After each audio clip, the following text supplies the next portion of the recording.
안녕하세요. 반갑습니다. Okay, so try nating sagutan ito guys. Sample problem from EPS topic. Okay, so yung hinahanap sa instruction is 같은 것. Okay, 같은 것을 고르십시오. Okay, so meaning hahanapin mo dito yung tama. Okay, so sijakhabsida. Pag ganito yung problem guys, pag mga graph, okay, so pwede ka nang dumiretso sa choices. Okay, and then highlight mo lang yung mga topics. Okay, dito merong 해장국, 삼겹, kimbap, then kimchi. If you're familiar with it, ito po yung mga foods, no? Mga foods. Okay, mga Korean foods. Okay, so sa number 1, kimchi.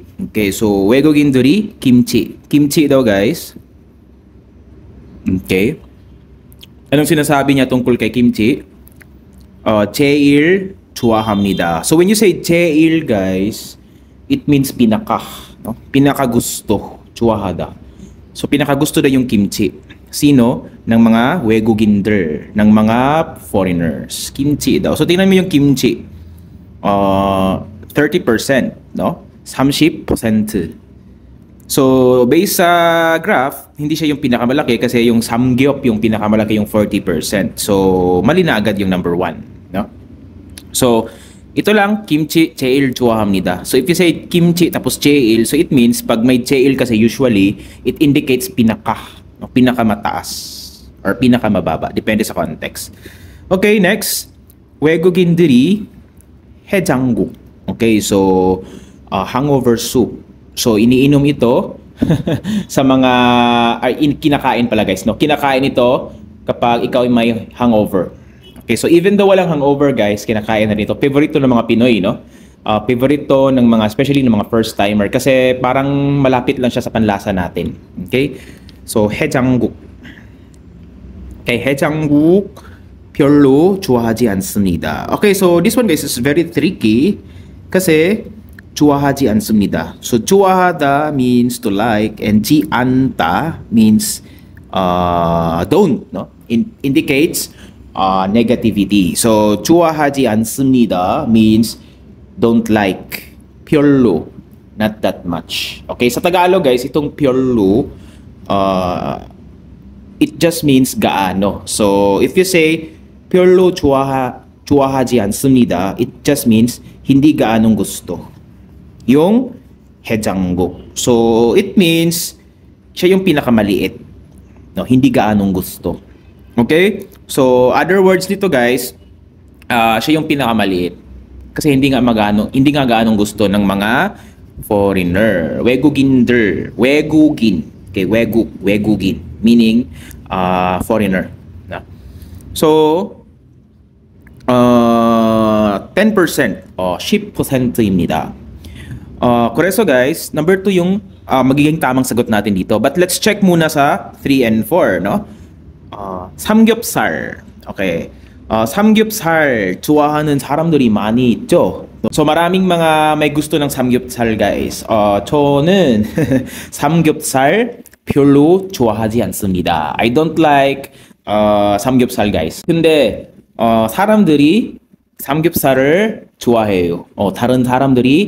많은 사람들이 삼겹살을 좋아합니다. So maraming may gusto ng 삼겹살. Okay, so dito guys, 삼겹살, ito lang, tingnan mo, 삼겹살, 몇 프로예요? Ilang percent po ba siya? Yes, 삼겹 is 40%, 40%입니다. So, dito, sinasabi niya, 절반. So, you can omit this one.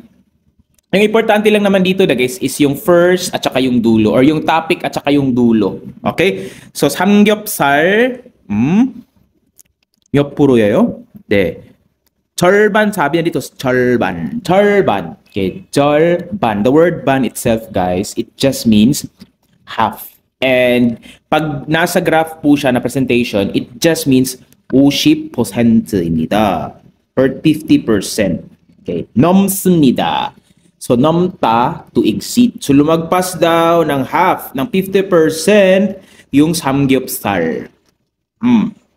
삼겹살 좋아하는 외국인이 절반이 넘습니다. Okay, 맞습니까? 아니죠?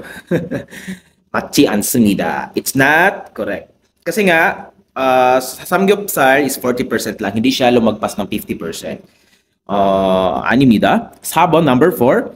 김치보다 김밥을 좋아하는 외국인이 많습니다. 김밥 okay, 많습니다. marami daw. 김밥 많습니다. 김밥 많습니다. So marami daw foreigners na nagkakagusto sa kimbap. Okay, ito yon, which is yung kimbap is 20%. Okay, so kinumpare niya dito kay kimchi, kaysa kay kimchi. So ilan yung kimchi nga? 30%. So marami bang may gusto kay kimbap, guys? 20% lang, no? Tapos yung kinumpara sa kanya is si kimchi, which is 30%. Okay, so mali po, guys. No? So baliktad po. 김밥보다 김치 좋아하는 외국인이 많습니다. Yun po yung dapat. Okay? So therefore, yung tamang sagot po natin again is number 2. So very tricky po siya, guys, no? Hindi po siya basta-basta nako-compare lang. So ganitong mga type of questions yung i-practice ninyo, guys. Why? Kasi nga sa actual exam, hindi naman talaga literal na luluntad na same words tulad nito, di ba? 해장국. 해장국, same word. 삼겹, meron din. Kimbap, kimchi, meron din. However, dito may 별로 좋아하지 않습니다. So it tests your grammar pa rin. No? So hindi siya kumbaga ganun ka literal or ganun ka halata na makukuha mo agad yung sample or yung correct answer by just watching it. No, so you still have to analyze pa rin, no? So that is why very important pa rin, guys, na wag tayo mag-depend too much on very easy techniques. Why? Kasi sa actual exam, talagang ganito yung mga lalabas, no? So it tests pa rin your analyzation. Okay? So it might be there are problems na mga tulad ng ganito na madali lang, but still you have to practice pa rin, guys, the grammars, no? Even though yung graph is napakadali lang niya. Okay, so imagine, guys, hindi natin halimbawa hindi mo alam itong samgyup, haejangguk o kimbap, kimchi, halimbawa lang naman, so you can still answer pa rin, no? Even though hindi mo siya alam kung ano ibig sabihin niya. Basta lang may knowledge ka sa mga grammars. Okay? So, very important words po related po dito sa mga graph problem is 제일. 제일 means pinaka, the most. 다른 말로는, in other words, synonym niya, 비슷한 말 is 가장. Okay, so it might be 가장 or 제일, interchangeable. Okay, so minsan 가장 yang hindi 제일. Okay? Then, Buddha. Yung mga commonly lumalabas sa graph na problem. Buddha는 다른 뜻을 가지고 있습니다. Okay, so marami siyang meaning, guys, no? 다양한 뜻을 가지고 있습니다. So iba't iba yung meaning na dinadala niya, but in this context, yung meaning po niya is used to compare two things. 두 가지를 비교할 때 사용할 수 있는 문법입니다, or 조사, or the particle, no? So particle po siya na ginagamit pag magko-compare tayo ng dalawang bagay. Okay, so dito yung pinag-compare kasi niya is kimbap at saka kimchi. Okay, so ibig sabihin na naman ng Buddha, guys, it means than, kaysa sa. So pabaliktad po, maraming foreigners ang nagkakagusto ng kimbap kaysa sa kimchi. Okay, so lagyan natin ng numbers, 20% at saka 30%. Marami daw yung 20% kaysa sa 30% in an easy way. Sa madaling salita. Okay?